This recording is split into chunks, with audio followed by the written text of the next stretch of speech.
Welcome to today's episode of the Declutter Hub podcast, your channel for super easy, no-nonsense advice on how to declutter and organise your home. Please welcome your hosts, professional organisers Ingrid Jansen and Leslie Spellman. Hello and welcome listeners to episode 48 of the Declutter Hub podcast. I'm Ingrid. And I'm Leslie. If you have clutter and want to sort it out, this is the show for you. In today's episode, Leslie and I are talking about decluttering your email. Now, email is a big part of people's lives, and it's an area that needs attention and decluttering too, in the same way as our physical space. And in my head, I see people now listening to this podcast kind of shaking their head going, oh no, we're going to talk about email. I can't even talk about it. So Leslie, what do you think? Well, I love an email. I do. I just spend like more or less 24/7 sitting behind my computer getting emails. But I do love to delete an email. It's like deleting a to-do, isn't it, off your list and things like that. And so I do like to keep it under control. When it gets out of control, I feel out of control. Mm-hmm. But I do keep it, generally, by most people's standards, I'm reasonably good at sorting my emails out. But I also declutter emails for clients, which we were just talking about this before we came on, because you don't really do that, do you? But I love nothing more than sitting there and working on people and clients' emails. I find it so satisfying to get to that end point. Because so many people have got so many emails and that number, that sits there on your phone telling you, isn't it? It's like a kind of, yes, you have 3,500 actions that you've not done today. That would freak me out. Yeah, I'm not going to lie. At the time when I was ABDO president and I got an average about 100, 150 emails a day. Oh my gosh. When I saw them all come in and when the number in the inbox went over 100, I was like, oh, I need to do something. Oh, I know, exactly. I'm getting in a state. I agree. There's something about that number 100 that just becomes much more overwhelming than 99 somehow, isn't there?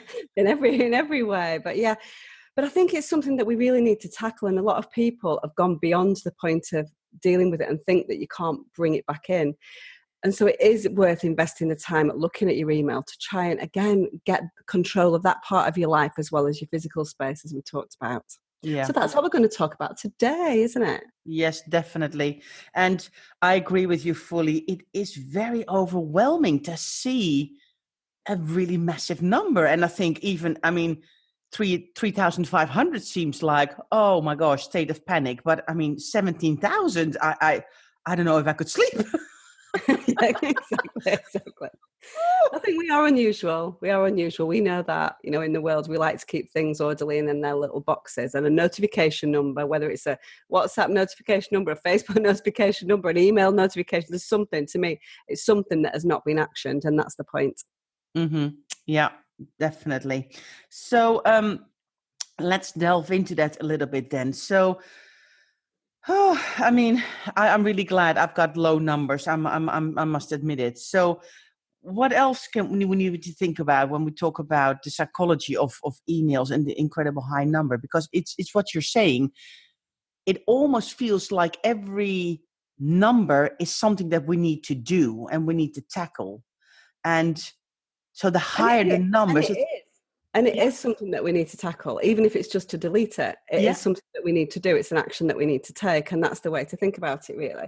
Mm-hmm. If we had 3,000 jobs on our to-do list, our written to-do list, or however we're doing our to-do list, we would it would be terrible. But somehow there are lots and lots of people out there who let that email just build up and build up.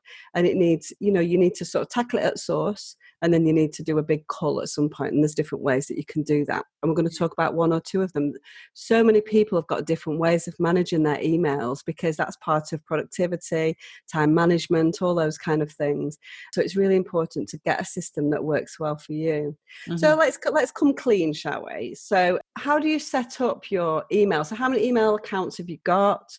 And how many emails have you got sitting in those accounts? So basically what I did, I have 3 different email inboxes. So I have one for my private email, which has currently 11 in them. Nice. Yes, very nice. I have an Organize Your House, my business email, which has 34 of things that Okay. I want to do or need an action or something. And for the Declutter Hub, our business, I have about 26 at the moment. So I have a total of about 71 emails. So over 3 different email boxes. So I'm feeling good. I'm feeling like, okay, this feels manageable. It does feel manageable. And the good Yeah. thing is that you and I have got the same amount in the Declutter Hub. So that means that one of us is not doing more work than the other. So that's a good thing. Now I've got 24 in the Declutter Hub. I've got 40 in my Clutter Fairy account, and I am a little bit behind on doing things, to be fair, because I've been working this week up until this point. So 40 in my Clutter Fairy, but there's a story to tell about that in a minute, which I'll tell you about. And I've got 20 in my private account. So it's not private, but, it's kind of domestic stuff. Yeah. So if, Personal. that's the email that are personal, yeah. So that's Yeah. it. So I've got about 85 altogether, which actually I'm really happy with. It's once it gets to that 100 number that it just gets a little bit, I don't know, there's something about the number 100, isn't there, that just freaks me out more than 99, don't you think? So what's your story then with your Clutter Fairy email? Oh, I mean, we've all had those days when our email somehow, it sits there quite happily doing anything, and through no fault of your own, and you have absolutely no idea why it all goes wrong. You're on the phone for hours and hours and hours trying to reset it up with your email provider or host or whatever. So that happened to me. Took me ages, got it all back. All of a sudden, I started noticing on my phone and on my computer all my emails from the Clutter Fairy account from months and months and months ago starting to re-upload. So all the ones that I've deleted, all the ones that I've filed away into folders and things, all start re-uploading back into my account. I had 7,000 emails in my Clutter Fairy account on my phone. And I was like, no, please stop. Or downloading another 250, downloading another. I was like, no, what am I going to do? But the problem was, as you and I have kind of alluded to, what we do is we keep our email accounts almost as to-do lists, which we'll talk about a little bit more later. And so what got mixed up was my emails got mixed up with my inbox. The ones that are re-uploaded were in with the inbox action ones, and I couldn't work out which one was which. So I had to make a guess as to what was. I had to look through the most recent ones and try and find the one. But I've still got things sitting in my inbox maybe from 6 months ago that I've not done yet. Yeah. There are older ones that I've just not got around to. Don't judge me harshly, but there are things that sometimes you're going to come back to. Yeah. So I had to, the only way I could do it was delete the whole lot and hope for the best. And there have been casualties. There's a couple of things this week, isn't there? Yeah. I've said to you, I need you to resend me that thread, because I'm like, oh, where's it gone? And I thought it must have gone with the big call. So yeah, but the stress that I felt with having that 7,000 sitting in my inbox, I was like, this is catastrophic. So yeah, I had that little number for a few days last week for the first time, and it stressed me out. So yeah, so we are talking about email decluttering today. I think it's really important to get that number under control. And also, I think if you have a lot of emails come in, especially if you've got lots of newsletters and look at this latest product, look at the new latest dresses or the shoes, or look at these holidays and all of those newsletters that we get sucked into buying stuff as well, because we think, oh, we'll just have a little look. What's new in the shops? Or, oh, we have a look. Oh, my favorite shop has got a sale going on. And before we know it, we're completely sidetracked of what we're doing, and we're buying things online. I am very, very hard line about this, I have to say, with me. And it's also something that I try and encourage my clients to do, because we are all suckers for temptation, aren't we? Something says there's a 70% off sale, something draws us into that. But actually, we should only buy when we need, and yes, you may miss some really exceptional sales. But if you don't need it, if it's 70% off, it's not, it's just adding to the physical clutter then in our homes as well. Mm-hmm. So I have, even if I give my email to somebody when I get a receipt or something, all of a sudden I get a newsletter in. And let's face it, GDPR, which came in last year, which we're all familiar with, because we all had to sign those disclaimers to all those companies. We had to sign to say we agreed. that's really helped. But nevertheless, we are still getting follow-up emails from things, because now the kind of digital receipt is becoming more common, isn't it? Do you want an email receipt rather than a physical receipt? Which is a good thing, because again, it's easier to manage, isn't it? If you don't lose it then, do you? If you've got a digital receipt. But I will always unsubscribe. I every day I'm unsubscribing. There's definitely one unsubscribe every single day that goes on in my email. And so consequently, I have very little of that kind of stuff coming into my account. Don't need it, don't want it. If I want to go out and buy something, I'll go and buy it, or I'll go online and find it when I want it, and not when someone's telling me to buy. And I think that's really, really critical. It's the same thing with the magazines that come through, the physical magazines that come into people's houses as well. Just temptation after temptation after temptation. And when we work with people with too much clutter, obviously, and that's something that we see all the time, isn't it? I see a colossal amount of catalogues coming through into people's houses as well. Yep. And those are all things, get rid of those so that it takes that temptation away and you're not buying things that you don't need. Yeah, excellent point. So how can we then start with the decluttering of them? I mean, of course, we've mentioned delete an email, but let's delve into that a little bit deeper. Do you sit down like once a day and delete it all in one go? Or do you, I declutter my emails. I regularly check my email, and immediately if I see emails that I don't want, I delete them there and then. Do you do that? Exactly. So I do that as I go. So if things come in, I'll just delete them straight away. A lot of times, if there are things, not so much now because I've unsubscribed, but when I was getting things, marketing material, I might even delete it before I've even read it. If I know that it's something that I'm not interested in, so I don't even go in and read it. So I think there's definitely a declutter as you go. I think that's a rule of thumb. It's kind of almost like a one in, one out policy that we have, for physical stuff. Just get that part of you as part of your routines. Make sure that you are just deleting stuff as it comes in, and then it's manageable at the source, isn't it? Rather than it building up and building up. Same with the physical declutter. It's exactly the same. All we're doing is working on a computer and employing the same tactics that we do when we're doing physical decluttering or managing the home and managing what's coming in and what's going out. So definitely declutter as you go is going to be a big thing. Don't let it build up. Don't skip things over. Just go through it. It's so quick, isn't it, to declutter stuff that you don't need, or to give a cursory glance over something and just think, don't need that, delete, gone, out of your life, thankfully. Yeah. And I think also every day, just try to do one or two unsubscribes. If you don't feel like, oh, but I've got so many, well, let's start with one or two a day with unsubscribing. So when you're going through your phone and you're deleting up this, immediately I'm going to do one a day. Every time I pop into my phone to delete some emails, let me unsubscribe on one of them. So then you stop the flow from coming in and you nip it in the bud at the source, and you don't have to deal with it again later. Exactly. That's definitely the way to do it. I wanted to talk a little bit more about how, when I'm working with clients, the process that we go through. If people have got huge numbers, so let's say we're talking thousands here that need to be deleted, you cannot go through those individually. So what you've got to do is you've got to get to a system where you can multi-delete, if that makes sense, or bulk delete. And so the way that I do it with my clients is I'll go through the inbox, I'll find something that looks like marketing material or looks like something that we're not going to want to keep. I will find that email, copy and paste the email that it's been sent from into the search bar of my email account. And what will happen then is that all of the emails from that person or that account will come up, and then you can literally multi-select and delete. But there's one thing that I do before I multi-select and delete, which is unsubscribe. So if it's something that I don't want, so basically to go through that again, because I know it's technical and so on, but I would find the email in my inbox, copy the email address into the search bar in my email account.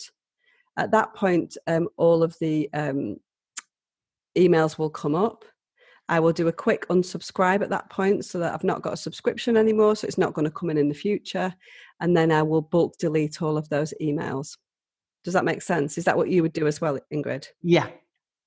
Because also I think that is really helpful, because that way you can clear a backlog. So if from today, so if you do have 3,500 emails in your inbox, you can start today onwards with unsubscribing and doing your daily delete, but you still want to clear that backlog. So this is a really good tactic to clear this backlog, but also, again, prevent stuff from coming in. So don't just delete stuff, actually unsubscribe from that email so it doesn't come in the first place. Yeah, exactly.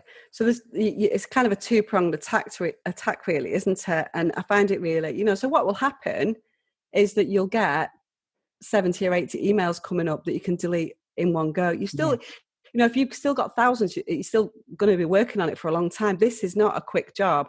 If you've got thousands and thousands of email, this is something that's going to take hours and hours, potentially over days, to get through.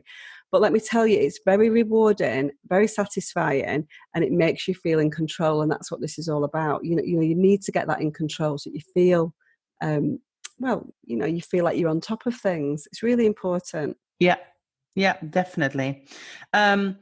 I am lucky enough that I have email on my phone as well. So I do a lot of deleting on the go, and then I don't have to do it on my computer, because when I delete it from my phone, it immediately gets taken off my computer as well, and they sync with each other. Do you do the same, Leslie? Yeah, I do. I've just changed, actually, which might be one of the reasons why it messed up all my Cloudberry stuff. So without getting too technical, anybody that's set up an email on their an email account will know or may know that there are two types of account that you can have. You can have an IMAP account and a POP account. So without going into too much technical detail, an IMAP account is the type of account where if you delete it from your phone, it will automatically delete it from the server at the same time. And a POP account means that it only deletes it from the local device. Does that make sense? Yeah. So an IMAP account will delete it from both devices or all devices if you've got one on an iPad or a tablet or on a laptop, etc. And a POP account will only delete it off that local device. Don't come back to me if I've got that completely wrong, because I'm not very techy. But that is my basic understanding of the difference between an IMAP account and a POP account. So if you feel, God, I'm having to delete it off my phone and I'm going to have to delete it off my desktop when I get home, and that's really annoying, go in and try and set it up as the different type of account and it will do it for you. So, because obviously that's two actions that you have to take. If you've got a POP account, which is the one that only deletes it from your local device, that's two that you've got to delete it from. So that's two actions, isn't it, rather than one? Yeah. I like being efficient, and I want to delete it once. Yeah, exactly. I think, to be fair, GDPR this week has massively helped, hasn't it? Because, people are not allowed to send us unsolicited, in principle then, people are not allowed to send unsolicited mail anymore. I know we've got a lot of American listeners where GDPR is not a thing. So let's not go into it. Isn't it, really? But it basically means that we have more control in the EU over what kind of emails we are getting. So most of the unsolicited mail that I get at the moment is coming in from the States and Canada, because the GDPR rules are not in force over there. So it's different, isn't it? And then you've got these things where you unsubscribe to things and then they sell your email account onto other people. So it's not always straightforward. So you can unsubscribe, but you may then get sold onto another mailing list. And that's when you get this kind of crazy spam that comes in. It's a tough one, isn't it? But even though I know that sometimes when I unsubscribe, I am going to get more, I'm happy to just keep on going and keep on unsubscribing until it stops. And I do find that absolutely works for me. Yeah, it whittles it down. And I think that's the most important thing. So, okay, so we kind of talked about the psychology behind having really high email numbers. We talked about decluttering and what we can do to stem the flow of stuff coming in. But there, of course, is stuff that we want to keep. I know some people are absolutely ruthless, and once they've done it, they've deleted completely. But I have some folders and things like that because I want to be able to find some things back. And I know you can just type it in the search bar and everything comes up. But I like my folder system because I'm quite orderly with where I put stuff. So, have you got folders in your inbox? What do you think, Ingrid? Are you really asking me that question? Of course I have folders. I'm a professional organizer. You're mad. Well, I've just got, here's my inbox with 75,000 emails from the last 10 years. Yes, I have folders. Mm-hmm. And I have a folder structure I try and keep it simple. I have different folder structures, obviously, for my different businesses and for my personal stuff. Yeah. Yeah, so I do use folders. But as you say, for the most part, I will use the search bar. That's the nice thing about it. You've got an inbuilt search system, haven't you, to find something in email, which is brilliant. And that's why a lot of people say, well, I don't need any folders. But I think for me, I still want that sort of security of knowing that I can find something within a folder if I can't remember exactly who sent it, or I can't remember when it was sent, or, whatever search criteria you use. Sometimes it doesn't work for you, so I always need that backup. Yeah. I only keep things that I definitely need to keep, though. It was interesting, actually, because just jumping back to the decluttering, Nathan, my youngest son, he's 16, and he's obviously not done anything with his emails over the last however long, and he's just let them sit there and sit there and sit there. So he's sitting there with a sort of, I don't think he's sitting there with 6,000 emails notification unread, because I think he has read them, but he just hasn't deleted them. And so he said to me, I just want to, because he started doing a little bit of work for me now, so all of a sudden he realizes that he needs some kind of organizational system in place for his emails. And he said, do you think I can delete everything? Now I look at his life and think, okay, he's 16. Is there going to be anything critical on there? And can he just delete? So we've gone for the option of deleting everything and starting from scratch for him. Because I don't think there's going to be anything critical in there for a 16-year-old. He's not got holiday bookings. He's not, those are the kind of things that we've got in there, things that are important that we need to pull back. Especially when we're running businesses as well, we could never do that. But yeah, so he's gone for the delete 7,000 emails all in one go option. So, which is interesting. Going back to folders, what I try and do is I try and mirror my filing system, my actual physical filing system, with my email folders, and so I have the same categories within my filing system. Okay. Facilities, financial, etc., etc. Obviously, there are going to be certain folders in your email that are not in your physical filing system, and vice versa. But for the most part, I try to mirror it so it makes sense. Yeah. I've got the same. I've got a travel and tickets folder, and I've got a thing for purchases that I've done online.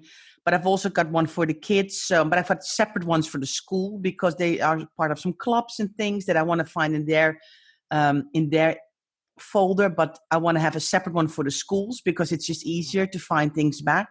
It's going to be very satisfying because my daughter's going to leave primary school soon. So I think I can actually delete the whole folder from the primary school. That feels a bit like, ooh, a bit radical. I love decluttering, but... Don't go too quick. Give yourself a week at least, a transitional period.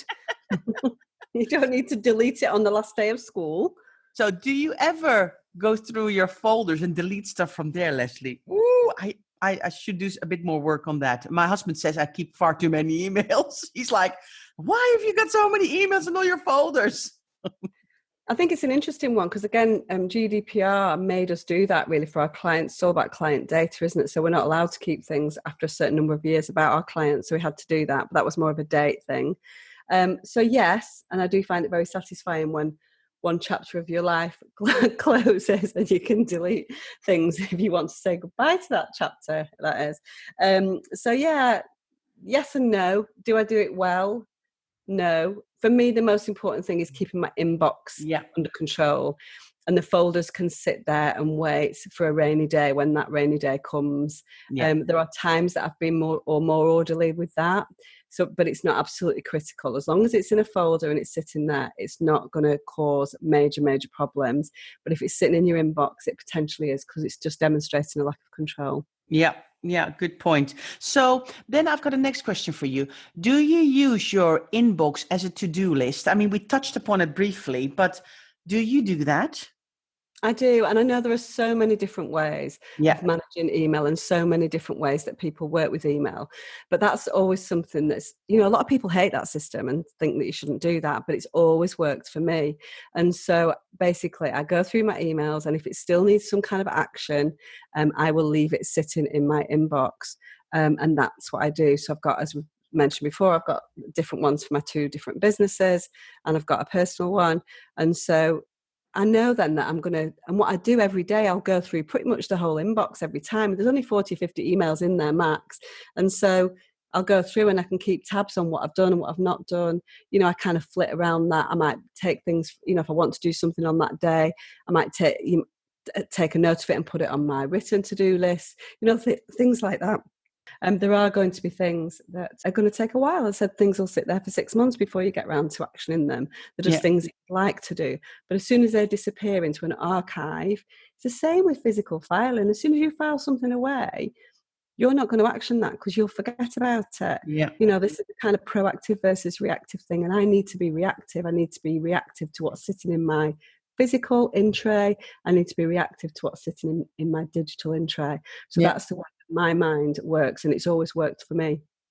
It's interesting because I'm exactly the same. So I use all my 3 inboxes as to-do lists. And I'm like you, there is an email in there for a long time, but I know that I'm going to want to do something with that. And I know as soon as I file it away, it's gone from my brain. So I want to have in my inbox the stuff that I need to do something with, action it or read it or reply to it or contact people. And then once that's done, then I file it away or I delete it.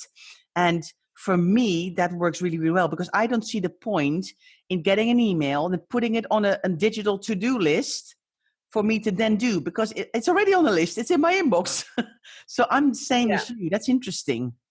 But it depends, so many people learn and manage things in different ways. Yeah. So, but that's a whole nother podcast about time management and productivity and the way that we work and so on. So what we're focusing on here is just basic decluttering and organising. We're not talking about the whys and wherefores of how we do it, but we just thought we'd mention what you and I both do and I've always done. And the bottom line is if it works for you, do I think I'm productive? Reasonably. Do I think I could be better? Absolutely. But I'm sure most people out there are the same. But it's a system that works for me that makes me feel in control. Yeah. Some days I get it better than others. Of course I do. Some days it feels a little bit out of control. If you get a big, if you and I are both working from home on the Declutter Hub, all of a sudden that email number is going to rise by 50 because we're going back and forth, Yeah. And so, it sort of depends, things, take out Facebook notifications, people have Facebook notifications coming on the Facebook app and then coming into their actual emails to say, oh, you've got a notification on your Facebook or, things like those are the kind of things that can go, can't they? Yeah. So, So can we talk about spam filters for a moment? Because we do get spam. Thank goodness I've got quite a good security system on the computer, but I get spam and it gets into a spam folder. And I nearly check that every day. So I click on my spam. So when I'm behind, not really on my phone, but when I'm at home behind my desktop, I look at the spam and I there and then look at all of them. And 99.9% it is spam and I can just delete it. But every once in a while there is an email I think, oh, that should be in my inbox and I can move it into my inbox and then it becomes something that I need to action. Do you look at your spam filters? I do. I look at my spam probably. I'm quite happy with the way that my computer takes spam out, if I'm honest. There's very little in there that actually isn't spam. Get that the right way around. Very little in there that isn't actually spam. So I can go in, I can delete it. So I don't get random emails coming in that should be in my inbox. But I think, I don't know technically, but I know years ago, I've not really changed it for ages, but I think you can moderate and you can change the settings on your spam filters on your email. So you can go for kind of low spam filter, medium spam filter, or a high spam filter.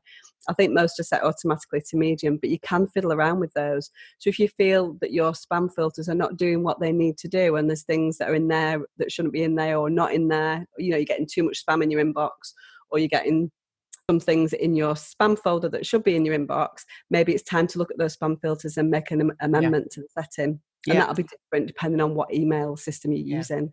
It's worth investigating, but again, then you tackle it at the source instead of constantly just firefighting. Take a moment to figure out, why am I getting so much spam? Look at that, and then hopefully it will make it better for the future. It's an investment of time as well, isn't it? Exactly, because some of that spam, you don't want to see it anywhere. A lot of the spam is not nice stuff. You know what I mean? So we don't want to be seeing that kind of thing either. So it's nice to get it out of your life as well. So that's something. I don't know the technicalities of it, but please take a look and work it out for yourself. And, Google search should sort that out, really. Yeah. Do you use smart folders? So when emails go into certain folders, do you have kind of parameters set up for email that comes in, or does everything come into your inbox? Everything comes into my inbox. I can understand, this is where different people work in different ways. If people want to sort of compartmentalize a little bit more, and this is going to very much depend on the job that you're doing. I'm sure domestically you probably don't need to use smart folders, but when you're working, they can be quite helpful. So just to explain that, smart folders is a kind of filter set on your email where the email system will filter something out and put it straight into a folder and bypass your inbox. That's my understanding of it. So, that could be marketing emails, or if you wanted to do those separately and not allow that to impact on your day, you could do something like that. So yeah, smart folders definitely work for some people, but as we've talked about, we like to see everything in our inbox, and that's the way that our minds work, and that's the way that we do our work. Yeah. Same goes for me actually for to read folders. I don't have a to read folder. I just keep it in my inbox. If something comes in that I want to read, I keep it in my inbox. And then when I've got the time, I read it, and then it either gets deleted or filed away. But I know there are people out there who use to read folders. So maybe certain newsletters or certain things they really enjoy and they want to read, they immediately goes into that separate folder. So it doesn't clutter up their inbox. Yeah, I mean, I'm with you because I don't get much of that type of stuff anyway to read late, kind of documents and things. But I've got a client that we were working on productivity and time management with her, and she's got to a stage where she was struggling to read, getting these really heavy, she's in the sort of medico-legal world. She was getting these huge documents that she knew that she had to read at some point. Not documents for work, but articles then, I guess, that she wanted to read to keep abreast of what was going on, but she hadn't allocated time in a week. And so what we did was we put everything into a to read folder, and then she allocated an hour each week to actually go through and read those kind of things. And that works really well for her, but her email and the management of her system is very complex. And so and her time management productivity is to the minute. And so the way that she does things is quite complex, but that works for her, and I'm sure there's lots of people, I'd love to know, if anybody wants to comment on this, I'd love to know what people are doing differently, because sometimes you get stuck in your own little world, don't you, of doing things, and there may be better ways. I've tried different things, to be honest with you. I've tried, apps and different things, and I've always come back to my system that I feel comfortable with. It may not be the most productive in the world, but it works for me, and that's the most important thing. Yeah, I think it's most as long as you feel in control of your email and of your inbox, that gives you a calmness, and that you know that you're on top of things. And exactly. For the people out there who have 17,000 emails in their inbox, it's okay. This is something you can do. It might not be done in an afternoon, but it is something you can get control back over. And it's just a matter of setting aside some time, starting with the unsubscribing, starting from today, now on, deleting daily what comes in and unsubscribing, and then allocating time to sort through that backlog. And, you will get through it. It just depends on how complex your email is and how much time you allocate to it. But if it's important to you, and if you feel that you're really stressed out by the immense number in your inbox, then it's time to start tackling that and get back control over your email. Exactly. So do we want to share some last top tips with our listeners, Leslie? I think we do. I think we do too. First of all, I actually, my husband does something that I'd never done, but it works really well for him. He actually set up a separate Yahoo account for all those, leave your email address here, sign up here, do this, that, or the other. And then he uses his Yahoo account. So he doesn't use his Gmail account, which is his normal account, but he uses a separate one for all those, fill in your email, leave your email address. And so it doesn't even end up in his email. And every once in a while, he checks his Yahoo account and can delete like 99%. But that way, he feels it doesn't clutter up. I thought that was really clever. So I think a lot of people do that, use an alternative email address for marketing material. Then we're talking about, really, aren't we? Yeah. And so it takes it out. So it's different. So I'm kind of, as I said at the beginning, I'm quite hardline in terms of unsubscribe. I don't even want to see that. But if you do feel that you do potentially want to see it because you do like to go and shop and you do like to use sales and things like that, then that's a good sort of second way of doing things, isn't it? Where you're diverting something to something, you manage it in your own time, and you're controlling when you read that. Whereas if it comes into your inbox, you have no control over that really. I mean, you can avoid it, but it's still gone into your psyche, hasn't it? It's still like, oh, there's a Gap sale on. Do you know what I mean? Yeah. It's like having a gift card in your wallet and it kind of burning a hole in your pocket, isn't it? Oh, you do make me laugh, Leslie, honestly. Any other top tips that we want to share before we finish this episode? The only thing that I would say is I think it's really, for me, even though my system is quite simple, I think it's important to have different email addresses for different purposes. So try, if you can, if you've got businesses or you do volunteering or something, like to have different emails so you can, so that so today then, for example, today is a Declutter Hub day and I will try not to do anything to do with Clutter Fairy today. And so it means that I can sit in that inbox and work in that inbox and not get distracted by other things. So I think it's really important for you to have different email addresses for different purposes and keep those separate if you can. Excellent point. Well, listeners, I think that's it for this episode. I'm really intrigued to hear how you're doing with your email and how you're doing with your decluttering. And please send in comments or go to our Facebook group community called the Declutter Hub if you want to share and come clean on how many emails you have in your inbox and what you're going to do about it. And if you've been unsubscribing successfully. So thanks so much for taking the time to listen today. If you'd like to get more tips and advice, please follow us on social media. We are on Instagram, Twitter, and Facebook as @DeclutterHub. And like I said, we've got a lively, supportive Facebook group community where we chat all things clutter, and you can search for the Declutter Hub community. We'd love to see you there. If you don't want to miss the next weekly episode, please subscribe to the Declutter Hub podcast on Apple Podcasts, Spotify, and Stitcher, and it will pop into your notifications each Friday. See you next time.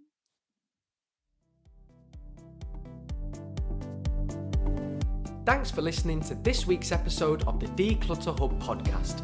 Check out declutterhub.com for more inspiration and don't forget to tune in next week.